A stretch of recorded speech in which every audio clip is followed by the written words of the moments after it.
Hello मेरे प्यारे बच्चों, तो क्या हाल चाल है और कैसी चल रही है आपकी पढ़ाई। आई होप कि आप लोग बहुत ही अच्छे होंगे और आप लोग की पढ़ाई भी बहुत ही अच्छी चल रही होगी। तो चलिए आज की वीडियो हम लोग स्टार्ट करते हैं। देखिए आज की वीडियो में हम लोग लेकर आए अनसॉल्व्ड पेपर, वो भी आपका 2024 का जो है जीव विज्ञान, ठीक ना। जीव विज्ञान ये है। देखिए हम लोग सेट नंबर 1 जो है करा चुके हैं। इसका 1 शॉट वीडियो भी बन चुका है और मतलब अनेक शॉट भी बना है उसमें। और यहाँ पर देखिए जो आपका ये सेट नंबर 2 है, आज हम लोग इसको सेट नंबर 2 को कराने वाले हैं, ठीक है। तो यहाँ पर देखिए आज हम लोग इसका क्वेश्चन जो है प्रश्न नंबर 1 से लेकर प्रश्न नंबर 3 पूरा कराएंगे, उसमें 4 भी कुछ हो जाएगा, ठीक है। तो यहाँ पर देखिए आप लोग इस वीडियो में शुरू से लेकर अंत तक बने रहिएगा और इसमें भी कई वीडियो बनेगी, ठीक है। इसमें भी कई वीडियो बनेगी। तो देखिए यहाँ पर क्वेश्चन और आंसर मैं सब लिख लिया हूँ। तो यहाँ पर देखिए अगर आप लोगों को पीडीएफ चाहिए तो पीडीएफ के लिए आप लोग 746, देखिए यहाँ पर लिख दे रहे हैं 7460012763, इस नंबर पर कांटेक्ट करके पीडीएफ खरीद सकते हैं। आपको 100 रुपीज़ में 4 4 साल का फिजिक्स केमिस्ट्री मैथ का 3 3 साल का पीडीएफ मिल जाएगा, ठीक है। 4 साल का केमिस्ट्री का मिलेगा, फिजिक्स का 3 साल का मिलेगा, बायोलॉजी का आपका 1 2 साल का, मतलब 2024 का इंपॉर्टेंट है, ज़्यादा है, ठीक है। तो यहाँ पर देखिए हम लोग चलते हैं क्वेश्चन पर। क्वेश्चन क्या है, कह रहा है कि आवृत बीजी पौधे का भ्रूणपोष होता है। आवृत बीजी पौधे का भ्रूणपोष क्या होता है। देखिए आवृतबीजी पौधे का जो भ्रूणपोष होता है ना, ये आपका होता है त्रिगुणित। क्या होता है, त्रिगुणित होता है। तो ये आपका ऑप्शन नंबर क्या हो जाएगा, तीसरा वाला सही जवाब हो जाएगा। उसके बाद देखिए विडाल टेस्ट किस बीमारी के निदान में उपयोग किया जाता है। तो ये आपका जो विडाल टेस्ट होता है ना, जो विडाल टेस्ट होता है, ये आपका देखिए हैजा, मलेरिया, निमोनिया और टाइफाइड किस में किया जाता है। तो ऑप्शन नंबर आपका 4 जो है सही जवाब हो जाएगा। ऑप्शन नंबर आपका 4 कौन सा, विडाल टेस्ट जो होता है आपका टाइफाइड में किया जाता है। जो टाइफाइड बुखार होता है उसमें ही किया जाता है विडाल टेस्ट, ठीक है। उसके बाद देखिए 108 लघु बीजाणुओं के निर्माण हेतु लघु बीजाणु मातृ कोशिकाओं में कितने अर्धसूत्री विभाजन होंगे। कितने अर्धसूत्री विभाजन होंगे, तो यहाँ पर आपका कितना अर्धसूत्री विभाजन होगा, 27 अर्धसूत्री विभाजन होंगे। यानी कि ऑप्शन नंबर आपका सेकेंड वाला क्या हो जाएगा, सही जवाब हो जाएगा, ठीक है मेरे प्यारे बच्चों। यहाँ तक तो आपको समझ में आया होगा। और देखिए आपका चौथा वाला क्वेश्चन जो है कह रहा है कि डाउन सिंड्रोम किसके कारण होता है। डाउन सिंड्रोम किसके कारण होता है। तो ऑप्शन नंबर 1 दिया लिंग गुणसूत्रों की एकल सूत्रता के कारण, लिंग गुणसूत्रों की त्रिसूत्रता के कारण, गुणसूत्रों की 21वीं जोड़ी की त्रिसूत्रता के कारण, गुणसूत्रों की 21वीं जोड़ी की एकल सूत्रता के कारण। तो ये जो आपका डाउन सिंड्रोम रोग होता है, ये होता है गुणसूत्रों की 21वीं जोड़ी के त्रिसूत्रता के कारण। यानी कि जो आपका 21वीं जोड़ी होगा, ठीक है, 21वीं जोड़ी क्या होता है, एक्स एक्स होता है, उसमें त्रिसूत्री हो जाता है, यानी कि एक्स एक्स एक्स हो जाता है, ठीक है। तो इस प्रकार का जो गुणसूत्र 21वीं जोड़ी की त्रिसूत्रता होता है, इसी के कारण ये रोग होता है। कौन सा रोग, डाउन सिंड्रोम होता है, ठीक है। डाउन सिंड्रोम एक रोग का नाम है। अब देखिए यहाँ पर देखिए क्वेश्चन नंबर आपका आ गया है 2 वाला। यह है निश्चित उत्तरीय प्रश्न, इसको भी समझिए आप लोग, एक ही नंबर का होता है, एक नंबर में इसका भी आंसर देना रहता है, ठीक है। तो यहाँ पर देखिए जैविक विविधता क्षति के कोई 2 कारण लिखे। तो यहाँ पर देखिए कारण जो यहाँ पर नीचे हम लिखे हैं, यही कारण आपको लिखना था। ये सिर्फ मैं आपको बताने के लिए मतलब ये परिभाषा लिख दिया हूँ, ठीक है। तो इसको नहीं लिखेंगे तो भी चलेगा, इसको नीचे वाला लिख देंगे तो भी चलेगा। तो यहाँ पर देखिए जैविक विविधता किसी भी क्षेत्र के जंतु एवं पौधों के कारण होती है। यदि किसी भी तरह स्थानीय जंतु एवं पादपों को क्षति होती है तो वहाँ की जैव विविधता को भी क्षति होती है, जिसके निम्न कारण हो सकते हैं। जैसे यहाँ पर देखिए बताया है कि जंतु एवं पौधों के कारण होती है। यदि किसी भी तरह स्थानीय जंतु एवं पादपों को क्षति होगी तो वहाँ पर जो जैव विविधता है उस पर भी क्या होगी, क्षति होगी, यानी कि कमी होगी, ठीक है। और यहाँ पर देखिए कारण यहाँ पर है, कारण क्या है, वनोन्मूलन। वनोन्मूलन का मतलब है वनों का कटाना, ठीक ना, वनों का काटना होता है। अगर वनों का उन्मूलन करा रहे हैं तो भी क्या होगा, वहाँ पर जो जंतु होंगे उन पर क्या होगी, क्षति पहुँचेगी, ठीक है। वह दूसरा कारण है वनों में लगने वाली अग्नि, यानी कि लगने वाली आग। वनों में लगने वाली आग ये क्या होता है, इसमें भी क्या होता है, जैव विविधता पर क्षति पहुंचती है। उसके बाद देखिए वन्य प्राणियों का शिकार, अगर हम लोग किसी भी चीज़ के लिए वन्य प्राणियों का शिकार कर रहे हैं, जैसे हाथी का शिकार कर रहे हैं दांत के लिए, चमड़े के लिए कर रहे हैं, गैंडा और बाघ शेर का शिकार कर रहे हैं, तो ये सब जो भी हम लोग शिकार कर रहे हैं, तो वन्य प्राणियों का शिकार ये जैव विविधता को क्षति पहुंचाएगा, ठीक है। और पर्यावरण प्रदूषण भी क्या करता है, जैव विविधता पर क्या करता है, क्षति पहुंचाता है। उसके बाद नेक्स्ट क्वेश्चन आपका आता है, तो ये देखिए प्रश्न नंबर आपका, प्रश्न नंबर 2 का ख है, कह रहा है कि मानवों में किसी एक लिंग संलग्न अप्रभावी विकार का नाम लिखिए। तो जो मानवों में लिंग संलग्न जो अप्रभावी विकार होता है, ये आपका एक हीमोफीलिया भी होता है। हीमोफीलिया एक मानव में लिंग संलग्न अप्रभावी विकार है। हीमोफीलिया में क्या होता है कि जैसे कि एक रक्त रक्त का रोग होता है ये, अगर आपको चोट लग जाती है कहीं पर, तो वो रक्त रुकने का नाम ही नहीं लेता है। अगर आपको कहीं चोट लग गई तो हीमोफीलिया में यही होता है कि रक्त रुकने का नाम ही नहीं लेगा। ये अगर आपको रोग है तो ये आपके बच्चे में भी रहेगा, ठीक है, फिर उसके बच्चे के बच्चे में रहेगा, फिर उसके बच्चे के बच्चे में रहेगा, यानी कि 7 पुश्तों तक ये रोग रहेगा। 7 पुश्तों के बाद ये खत्म हो सकता है। और एक आपका होता है कौन सा रोग, एक आपका रोग होता है वो कलर ब्लाइंडनेस जो होता है, कलर ब्लाइंडनेस जो होता है, अरे वो वाला, ठीक है, जिसमें आप लोग हरा और लाल रंग को नहीं पहचान पाएंगे। अगर कलर ब्लाइंडनेस है तो हरे और लाल रंग को नहीं पहचान पाएंगे, ये भी पुश्तों तक रोग चलता है। तो ये देखिए प्रश्न नंबर 2 का गया गया, IUD का पूरा नाम लिखिए या पूरा रूप लिखिए, ठीक है। IUD क्या होता है, तो IUD देखिए इंट्रायूटेरियन इंट्रायूटेरियन डिवाइस है। ये एक डिवाइस होती है, इंट्रा यूटेरियन डिवाइस इसका नाम है, पूरा फुल फॉर्म है IUD का, पूरा फुल फॉर्म इंट्रा यूटेरियन डिवाइस है, ठीक है। और देखिए प्रश्न नंबर 2 का घ आप लोग, प्रश्न नंबर 2 का घ है, बोला है कि नाइट्रोजन स्थिरीकरण के लिए उत्तरदायी किन्हीं 2 नील हरित शैवाल साइनोबैक्टीरिया के नाम लिखिए, ठीक है। 2 नील हरित शैवाल यानी कि साइनोबैक्टीरिया के नाम लिखिए। तो ये नाइट्रोजन स्थिरीकरण के लिए उत्तरदायी 2 नील हरित शैवाल, नाइट्रोजन स्थिरीकरण के लिए उत्तरदायी 2 नील हरित शैवाल कौन कौन से है, नॉस्टॉक है, कौन कौन है, एक पहला है नॉस्टॉक है, दूसरा है एनाबिना है, क्या है, एनाबिना, ठीक है। पहला नॉस्टॉक है, दूसरा एनाबिना, आप लोग बस यही लिख देंगे नॉस्टॉक एनाबिना, तब भी आपको 1 नंबर मिल जाएगा, ठीक है। ये सब लिखने की ज़्यादा ज़रूरत नहीं है, क्योंकि 1-1 नंबर का एक क्वेश्चन है, और इसमें तो मैं बहुत ही बड़ा लिख दिया हूँ इस वाले में। तो देखिए इसमें क्या है, जेल इलेक्ट्रोफोरेसिस क्या है, जेल इलेक्ट्रिक फोरेसिस क्या है, पहले हम लोग इलेक्ट्रोफोरेसिस देख लेते हैं। देखिए gel electrophoresis DNA finger printing तकनीकी का एक चरण है। इसमें क्या होता है, फिंगर प्रिंटिंग, जैसे DNA आपका, जैसे बाल से ले लेते हैं DNA, नाखून से DNA ले सकते हैं, किसी आपकी चमड़ी से, त्वचा से ले सकते हैं DNA, ठीक है। तो ये फिंगर प्रिंटिंग तकनीकी का एक चरण है। DNA की कटे हुए टुकड़ों को छानने की तकनीकी को ही इलेक्ट्रोफोरेसिस कहते हैं। आपके DNA को अगर टुकड़ों में काटा जाए तो उसमें जो छाना जाता है, उसमें जो आपका DNA आता है, तो कुछ बड़े बड़े DNA होते हैं, कुछ छोटे छोटे DNA होते हैं। तो बड़े बड़े DNA एक और छोटे छोटे DNA एक और हो जाते हैं। तो यहाँ पर जो इलेक्ट्रोफोरेसिस कहलाता है, ठीक ना, उसी को छानने की तकनीकी को हम लोग क्या कहते हैं, इलेक्ट्रोफोरेसिस कहते हैं। DNA, अब देखिए यहाँ से आपकी परिभाषा है, DNA खंडों को एक एगारोस जेल पर रखा जाता है।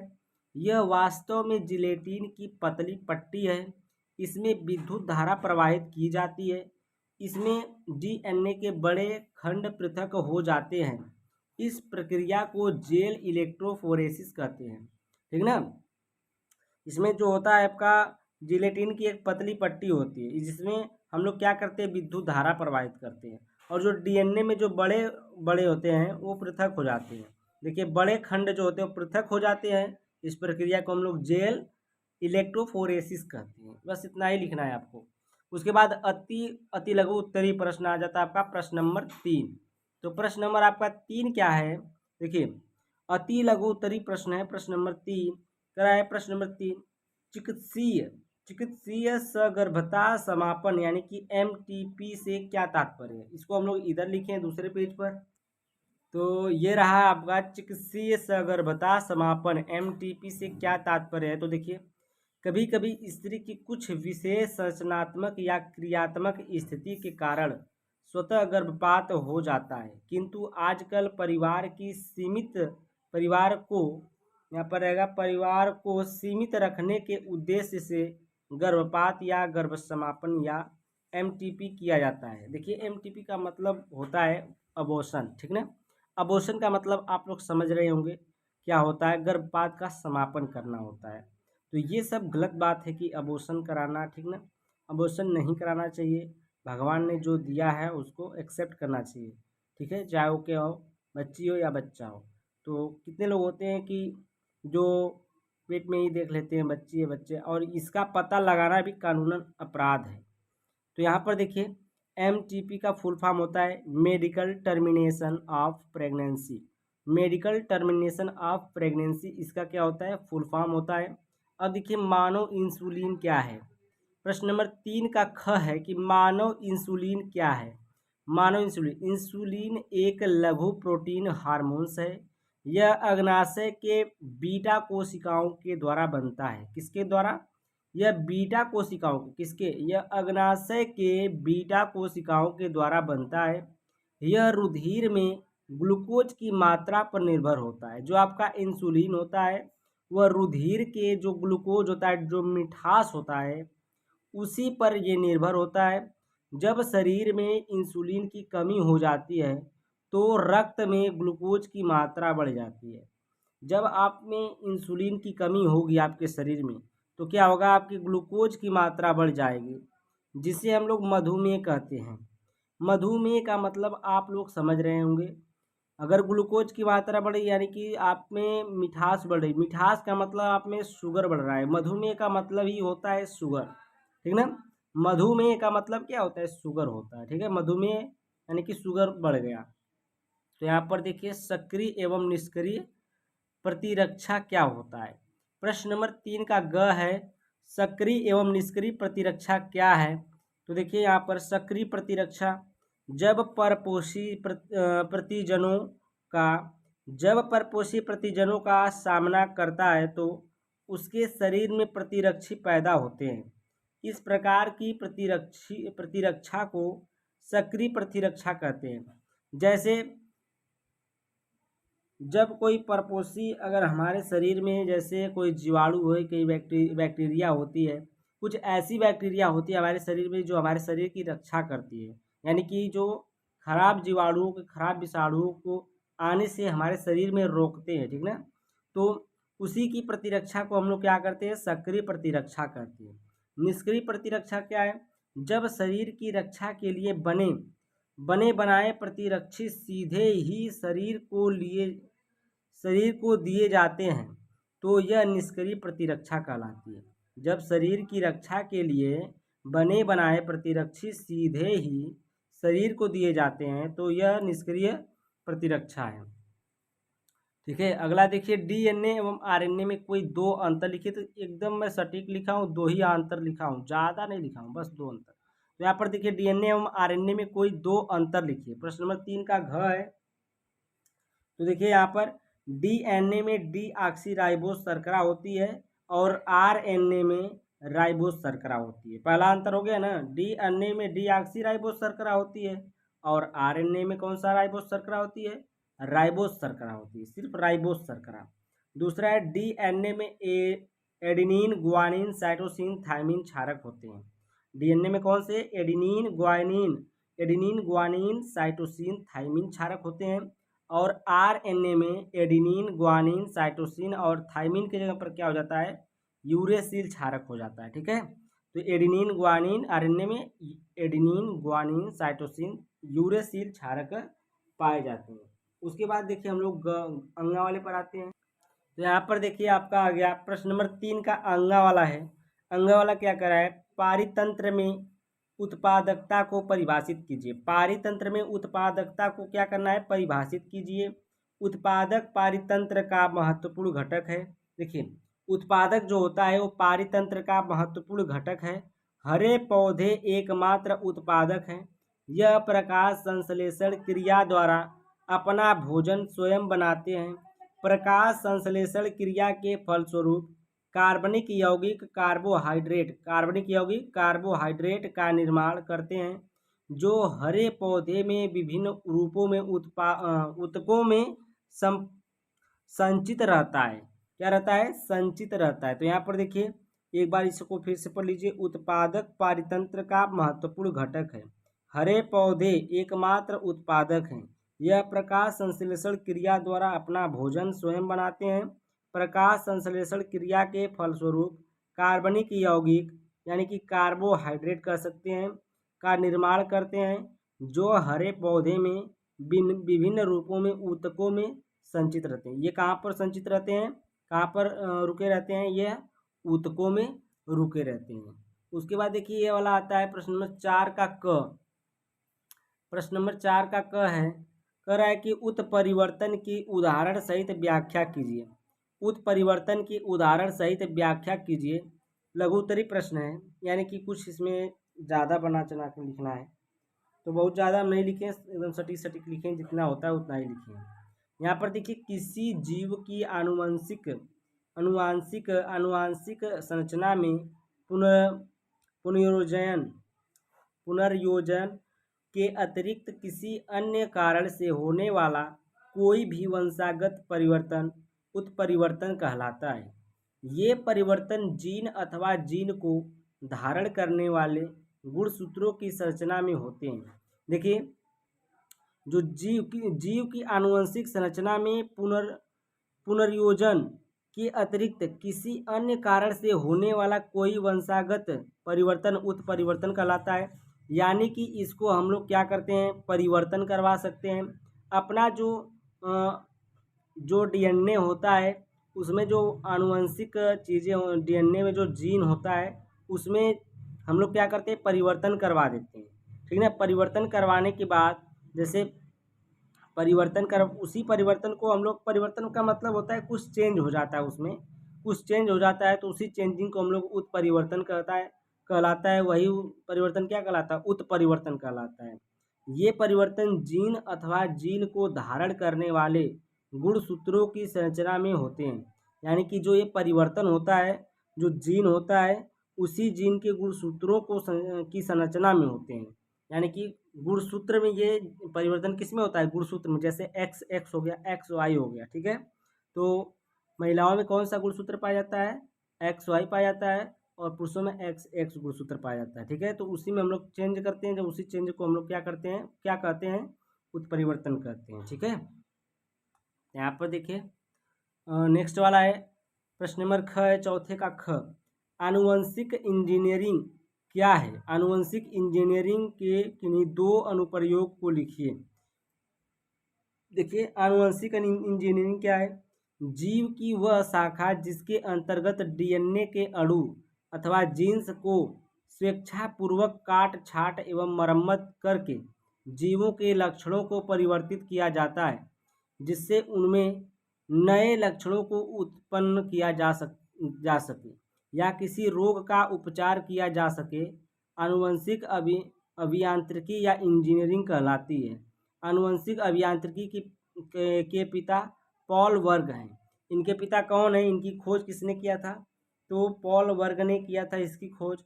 और यह इसमें क्या किया जाता है कि जो जीन्स होते हैं, इसमें स्वेच्छापूर्वक क्या होता है? काट छाट एवं मरम्मत की जाती है, ठीक ना। काट छाट एवं मरम्मत की जाती है, करने में जीवों के लक्षण को परिवर्तित किया जाता है। इसमें जो जीव होते हैं, उनके लक्षण को क्या किया जाता है? परिवर्तित किया जाता है, जिसमें क्या होते हैं? नए लक्षणों को क्या किया जाता है? इसमें उत्पन्न किया जाता है, या रोग का उपचार किया जाता है, ठीक ना। अगर कोई रोग हो गया है, तो उस रोग को हम लोग क्या करते हैं? उसमें उपचार करते हैं, ठीक है। आनुवंशिक अभियांत्रिकी कहलाती है, यही क्या कहलाती है? आनुवंशिक अभियांत्रिकी कहलाती है। और आनुवंशिक अभियांत्रिकी की खोज जो है, उनके पिता जो हैं पॉल वर्ग हैं। तो अब देखिए, प्रश्न नंबर ग वाला है। प्रश्न नंबर ग वाले पर हम लोग आते हैं। देखिए, प्रश्न नंबर ग वाले पर कह रहा है कि न्यूक्लियोटाइड पर एक संक्षिप्त टिप्पणी लिखिए। न्यूक्लियोटाइड पर एक टिप्पणी लिखना है। तो देखिए न्यूक्लियोटाइड क्या होता है। न्यूक्लियोटाइड कार्बन, हाइड्रोजन, ऑक्सीजन और नाइट्रोजन तथा फास्फोरस के द्वारा बना यौगिक है। किसके किसके? Nucleotide carbon, hydrogen, oxygen, nitrogen, phosphorus, यानी कि 5 तत्वों के द्वारा बना होता है। इसका प्रत्येक अणु 5 कार्बन युक्त पेंटोज शर्करा, नाइट्रोजन युक्त कार्बनिक क्षारक तथा फास्फोरिक अम्ल होते हैं। फास्फोरिक अम्ल होते हैं। कौन सा अम्ल होते हैं? ये जो इसका जो प्रत्येक अणु होता है वो 5 कार्बनिक युक्त पेंटोज शर्करा होती है। पेंटोज शर्करा नाइट्रोजन युक्त कार्बनिक क्षारक तथा फास्फोरिक अम्ल होते हैं। तो हम लोग नेक्स्ट पेज पर देख, ये आपका हो गया अम्ल से बना होता है। ये तीनों अणु आपस में सहसंयोजी बंध द्वारा जुड़कर न्यूक्लियोटाइड के जटिल अणु का निर्माण करते हैं। तो यहाँ पर देखिए शर्करा है और नाइट्रोजन युक्त क्षारक है प्लस फास्फोरिक अम्ल है। ये तीनों मिलकर के न्यूक्लियोटाइड का क्या करते हैं? निर्माण करते हैं, न्यूक्लियोटाइड बनाते हैं। उसके बाद देखिए यहाँ पर आपका क्वेश्चन नंबर आ गया 4 का घ। इसमें प्रश्न नंबर 4 तक हम करवा देंगे पूरा, ठीक है, क्योंकि इसमें ज़्यादा कुछ हल उल करना नहीं रहता है जीव विज्ञान में, सिर्फ आपको बताना है, समझाना है। तो यहाँ पर देखिए पहला है, अरे ये वाला देखिए, निमोनिया और अमीबता के लक्षण लिखिए। निमोनिया के लक्षण देखिए क्या है। यह फेफड़ों पर संक्रमण होता है। इसके निम्न लक्षण, ये जो होता है फेफड़ों का संक्रमण होता है। किसका वो संक्रमण होता है? फेफड़ों का एक संक्रमण रोग होता है निमोनिया, जो फेफड़ों पर होता है। इसके निम्न लक्षण हैं, देखिए, खांसी जिसमें बलगम या कफ निकलता है। यह कफ हरा, पीला या लाल खून जैसा हो सकता है। जैसे यहाँ पर देखिए जो खांसी है, अगर आपको नॉर्मली खांसी आ रही तो ठीक है, नहीं तो जो आपका, अगर आपको फेफड़ा अगर आपका खराब हो रहा है या निमोनिया आपको हुई हो तो इसमें क्या होता है कि कफ आने लगता है। कफ आपका हरा, ग्रीन कलर का हो सकता है, येलो कलर का हो सकता है या फिर रेड कलर का हो सकता है, खून जैसा, ठीक ना। उसके बाद देखिए दूसरे पॉइंट है बुखार पसीना और ठंडा लगना। इसमें क्या होता है, बहुत तेज बुखार हो जाता है, पसीना भी आता है और उसमें कड़कड़ाहट भी होती है, शरीर में एकदम ठंडा लगने लगता है, ठीक है। तीसरी पॉइंट है सांस लेने में तकलीफ होने लगती है, खासकर मेहनत करने समय। तो आप जब मेहनत करेंगे तो उस मेहनत के समय आपको सांस लेने में क्या होगी, तकलीफ होने लगती है। ये होता है निमोनिया का असर। सीने में दर्द हो, जो खांसने या गहरी सांस लेने पर बढ़ सकता है। आपके सीने में दर्द उठेगा, जो खांसने या गहरी तेज में सांस लेने पर वह बढ़ सकता है। पांचवा है थकान और कमजोरी, भूख में कमी आ जाती है। थकान और कमजोरी भी होती है और भूख में कमी आ जाती है। अमीबता के लक्षण हैं, देखिए अमीबता के लक्षण है आपके, अमीबता के लक्षण, यह बड़ी आंत का संक्रमण होता है। किसमें? यह बड़ी आंत का संक्रमण होता है। इसके लक्षण निम्न है, दस्त, इसमें क्या होता है, दस्त होता है, कब्ज होता है, पेट में ऐंठन होती है। दस्त, कब्ज, पेट में ऐंठन, तो अमीबता के लक्षण है। दूसरी पॉइंट है ऊपरी पेट में कोमलता, यानी कि ऊपर जो आपका पेट है, ऊपरी पेट में क्या होती है, कोमलता हो जाती है, ठीक है। तीसरी पॉइंट बुखार और सिर दर्द भी इसमें होता है। अमीबता के लक्षण में बुखार और सिर दर्द होता है।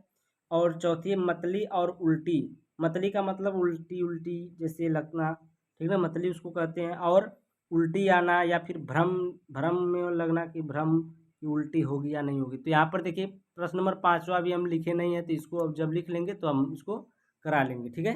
तो यहाँ तक आपको बहुत ही अच्छे समझ में आया होगा। अगर आपको मेरी वीडियो अच्छी लगी तो वीडियो को लाइक जरूर करिएगा, वीडियो को लाइक करके चैनल को सब्सक्राइब कर दीजिएगा और सभी चीज़ें आप लोग अपने कॉपी पर नोट कर लीजिएगा, क्योंकि ये आपकी परीक्षा के लिए बहुत ही इंपॉर्टेंट है, बहुत ही इंपॉर्टेंट है। Thank you, bye bye for watching my video. PDF जल्दी खरीद लीजिए।